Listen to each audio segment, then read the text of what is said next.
கிட்டத்தட்ட லாஸ்ட் 3 வருஷம் கும்பராசியை பொறுத்தவரைக்கும் பல்வேறு நெருக்கடிகளையும், இடர்களையும் அனுபவிச்சுட்டு இருந்தாங்க. அதுலயும் குறிப்பா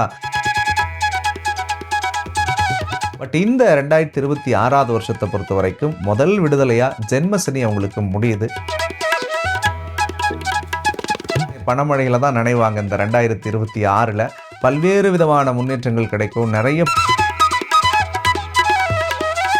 கும்பராசிக்காரர்கள் வீடு மனை சார்ந்த விஷயங்கள்ல சுபகாரியம் பண்ணணும்னு நினைக்கக்கூடிய விஷயங்கள்ல எதுவாக இருந்தாலும் ஏப்ரல் மாதத்திற்கு பிறகு கும்பராசிக்காரர்கள் இப்ப இருக்கிற வேலையிலிருந்து தனக்கான முக்கியத்துவத்தை அவங்க கொடுக்கணும். ஏன்னா கும்பம் என்பது எப்பொழுதுமே உயர்ந்த சிந்தனை. பெண்களை பொறுத்த வரைக்கும் கும்பராசிக்காரர்களுக்கு முதல் 6 மாத காலமே ஒரு மிகச்சிறந்த பொற்காலம்னு தான் நான் சொல்லுவேன். வணக்கம் சார். வணக்கம்மா. சார், இந்த வருடம் 2026 கும்பராசிக்காரர்களுக்கு என்ன மாதிரியான பலாபலன்கள் இருக்க போகுது?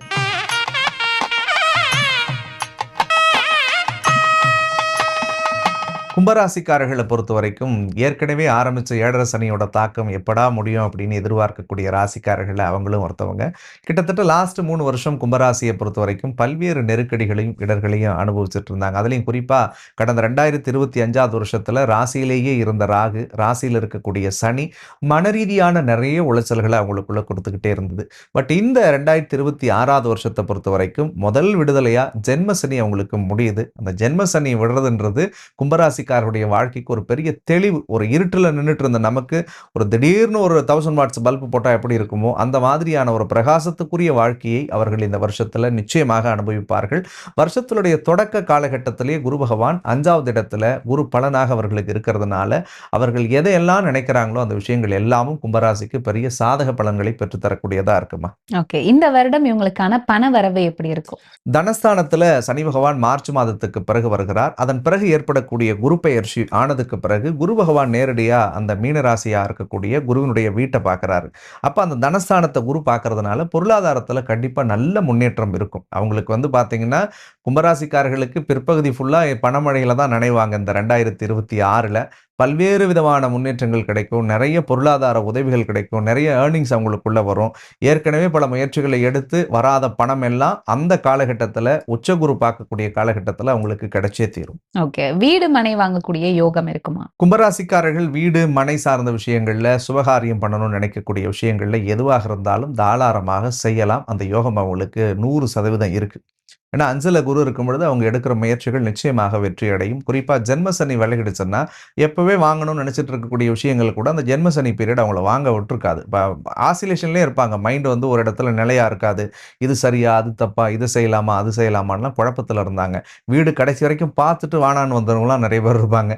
இந்த வீடு வானா, நான் வேற இடத்து பார்த்துக்கலான்னு சொல்லி பார்த்துட்டு 1 வருஷம் ஆகுதுங்க, இன்னும் நீங்க எதையுமே பார்க்கலையேன்னு வீட்டுக்குள்ளே பல பேத்துக்கு சண்டை நடந்திருக்கும். ஆனா இந்த விஷயங்கள் மாறுபடும். இந்த வருஷத்துல நிச்சயமாக புது வீடு வாங்கக்கூடிய அமைப்பு இருக்கு. புதிதாக ஒரு பத்திரம் அவங்க பேர்ல ரெஜிஸ்டர் ஆகிறதுக்குரிய வாய்ப்பு இருக்கு. புதிதாக ஒரு வண்டி வாங்கியாவது அவங்க பேர் அதில் ரெஜிஸ்டர் ஆகிறதுக்குரிய வாய்ப்புகள் இருக்கு. ஓகே, வேலை வாய்ப்பை பொறுத்த வரைக்கும் அடுத்த கட்டமா நாங்க வெளிநாடுக்கு போய் வேலை தேடுறோம், இல்ல படிப்புக்காக வெளிநாடு போகலாம், இல்ல இருக்கிற வேலையிலிருந்தே வேற வேலைக்கு சம்பள உயர்வோட நாங்க பாக்குறோம், இது இந்த காலகட்டத்துல சாத்தியமா சார்? நிச்சயமா உண்டுமா. ஏப்ரல் மாதத்திற்கு பிறகு கும்பராசிக்காரர்கள் இப்ப இருக்கிற வேலையிலிருந்து இதை விட ஒரு 3 படி மேலதான் இருப்பாங்க. ஏன்னா 10வது இடத்தை குரு பகவானுடைய உச்சம் பெற்ற பார்வை பார்க்க போகிறது. அந்த உச்ச பார்வை பார்க்க ஆரம்பிச்சுட்டாலே போதும், வேலையில ஒரு பெரிய ப்ரமோஷன் கிடைக்கும். அல்லது ஒரு பெரிய தொழில் நிறுவனத்துல இவங்களே தொடங்குறதுக்குரிய வாய்ப்புகளை கடவுள் கொடுப்பாரு. அதே மாதிரி பல பேருடைய கனவு, நான் வெளிநாட்டுல போய் வேலை செய்யணும்னு நினைச்சிட்டு இருக்கிறேன் சார், எனக்கு வெளிநாட்டுல நான் இருக்கேன், பிஆர் கிடைக்குமா சார் அப்படின்னு நினைக்கிறவங்களுக்கெல்லாம் ஆண்டவனர்களோடு அந்த முயற்சிகள் எல்லாமும் வெற்றி அடையும். வேலையில இருந்த டிப்ரெஷன், ஸ்ட்ரெஸ் எல்லாம் விலகிடும் தானாகவே. பிடிச்ச மாதிரியான உத்தியோகங்கள் அவங்களுக்கு அமையும். அந்த வேலையில அவங்க பெரிய அளவுல ஷைன் பண்ணுவாங்க.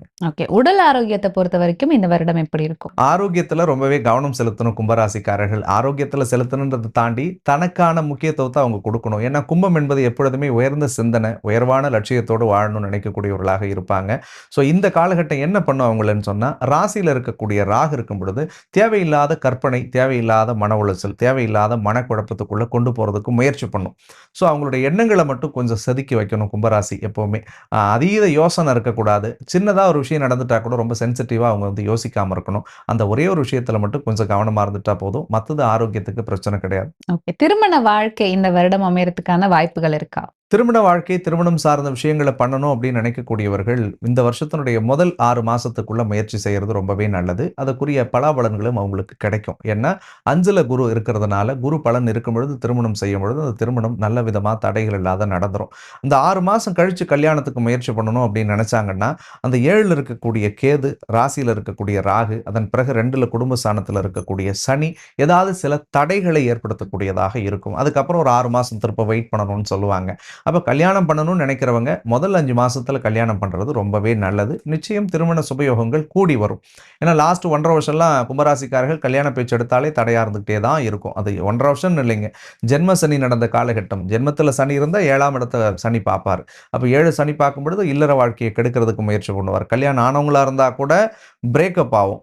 அல்லது கல்யாண வயசுல இருக்கிறவங்களுக்கு காதல் தோல்வி ஏற்படும். அப்படி இல்லன்னா உறவுகளால ஏமாற்றப்படுவார்கள். அப்படி இல்லாட்டி ஒரு புதிய உறவுக்குள்ள போய் தேவையில்லாத மன உளைச்சல் ஆயிருப்பாங்க. அந்த மாதிரியான சிக்கல்கள்லாம் இவங்க அனுபவிச்சிருப்பாங்க. ஆனா இந்த குருபலன் இருக்கக்கூடிய காலகட்டத்துல அவர்கள் திருமணம் சார்ந்து எடுக்கக்கூடிய முயற்சி அத்தனைக்கும் கடவுள் அருளோடு கைகூடும். நல்ல வரனே அவங்களுக்கு அமையும். கும்பராசிக்காரர்கள் இந்த வருடம் எந்த விஷயத்துல கவனமா இருக்கணும் சார்? கும்பராசிக்காரர்கள் இந்த வருஷத்துல கவனமா இருக்கணும்னு நம்ம அன்பா சொல்றது வந்து, ரொம்ப அதிக அன்பு, அதிக பாசம், அதிக பற்றை யார் மேலயும் வைக்காதீங்க.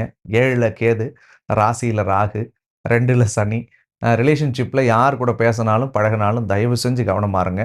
3வது நபர்கள உங்களுடைய அந்தரங்க விஷயத்துக்குள்ள என்டர்டெயின் பண்ணாதீங்க. கணவன் மனைவிக்குள்ள சண்டை வந்துச்சுன்னா, நீங்க 2 பேரே உட்கார்ந்து பேசி தீர்த்துக்கோங்க. பஞ்சாயத்துக்கு 3வது ஆள விட்டுட்டா, குடும்பத்தில தேவையில்லாத பிரச்சனைகளை அது ஏற்படுத்தும். அதே மாதிரி யாரையும் நம்பி அதீத பெரிய பொறுப்பு, பெரிய முக்கியமான விஷயங்கள ஒப்படைக்காதீங்க. 3வது நபர்கள நம்பி யாருக்கும் ஜாமீன் கையெழுத்து போடுறதோ, சிபாரிசு பண்றதோ, நான் அது செய்றேன், இது செய்றேன்னு சொல்றதுலயோ கொஞ்சம் கவனமா இருங்க. அப்போ வெளிப்புறத்திலிருந்து பழகக்கூடிய நபர்கள்ட்ட இருந்து கொஞ்சம் எச்சரிக்கையா இருந்துட்டாலே போதும். அதே மாதிரி கணவன் மனைவியா இருப்பவர்கள் இந்த காலகட்டங்கள்ல தயவு கூர்ந்து விட்டு குடுத்து போகுறதுக்கு முயற்சி பண்ணணும். அப்படி இல்லன்னா தேவையில்லாத சிக்கல், பிரச்சனைகள், கருத்து வேறுபாடுகள், ஏன் பிரிவு, விவாகரத்து வரைக்கும் கூட போகும் கும்பராசிக்கு. அதுல கொஞ்சம் தயவு செஞ்சு அவங்க கவனமா இருக்கணும். ஓகே. கும்பராசி பெண்களுக்கு இந்த வருடம் எப்படி இருக்கும்? பெண்கள பொறுத்தவரைக்கும் கும்பராசிக்காரர்களுக்கு முதல் 6 மாத காலமே ஒரு மிகச்சிறந்த பொற்காலம்னு தான் நான் சொல்லுவேன். அவங்க எடுக்கிற எல்லா முயற்சிகளும் வெற்றி அடையக்கூடியதாக இருக்கும். வேலையில இருக்கக்கூடிய பெண்களுக்கு பதவி உயர்வு நிறைய பேத்துக்கு கிடைக்கும். தொழில் பண்ணணும் அப்படின்னு நினைக்கக்கூடிய பெண்கள்லாம் தொழில்ல பெரிய முன்னேற்ற பலன்களை பார்க்கக்கூடியதாக இருக்கும். அவங்களுடைய கனவுகளுக்கெல்லாம் வடிவம் குடுப்பாங்க. கடந்த ஒரு 3 வருஷமாவே நிறைய இத செய்யலாம், அத செய்யலாம், இத பண்ணலாம், அத பண்ணலாம் அப்படின்லாம் நினைச்சுக்கிட்டே இருப்பாங்க. பட் நினைக்கிறதோட நிக்குமே தவிர எந்த விஷயங்களும் செயல் வடிவத்துக்கு வராமலே இருந்தது. பட் இந்த வருடத்தில் அவங்களுடைய கனவுகளுக்கு செயல் வடிவம் கொடுக்கக்கூடியதாக இருக்கும். அந்த அடிப்படையில பெண்களுக்கு ஒரு நல்ல பொற்காலம்னே நம்ம சொல்லலாம். ஓகே. கும்பராசிக்காரர்கள் வழிபட வேண்டிய தெய்வம்? கும்பராசிக்காரர்களை பொறுத்தவரைக்கும் பௌர்ணமி அன்னைக்கு உக்கிரமான தெய்வத்தை போயிட்டு வழிபடுறது அவங்களுக்கு ஒரு மிக சிறந்ததாக இருக்கும். ஏன்னா ராசியிலேயே இருக்கக்கூடிய ராகு சந்திர கிரகண தோஷத்தை ஏற்படுத்துது. ராகுன்னு சொல்லும் பொழுது அம்பாள், காளி, துர்க்கை அந்த மாதிரியான தெய்வத்தை பௌர்ணமி நிலவொளியில போயிட்டு சாமி கும்பிடும் பொழுது நிச்சயமா உடம்பு தெளிவாகவும், மனசு தெளிவாகவும், நல்ல முடிவுகளை தீர்க்கமா எடுக்கக்கூடிய செயல்களுக்கு அந்த தெய்வங்கள் அவர்களுக்கு துணை புரியக்கூடியதா இருக்கும். முடிஞ்சா ஒரு 2 அகல் தீபத்தை அந்த அம்மனுக்கு ஏத்தி வழிபட்டாலே போதும். கும்பராசிக்காரர்களுக்கு இந்த 2026 என்ன மாரியான பலாபலன்கள் அப்படின்றத பத்தி தெளிவான விளக்கம் குடுத்தீங்க. நன்றி. நன்றி.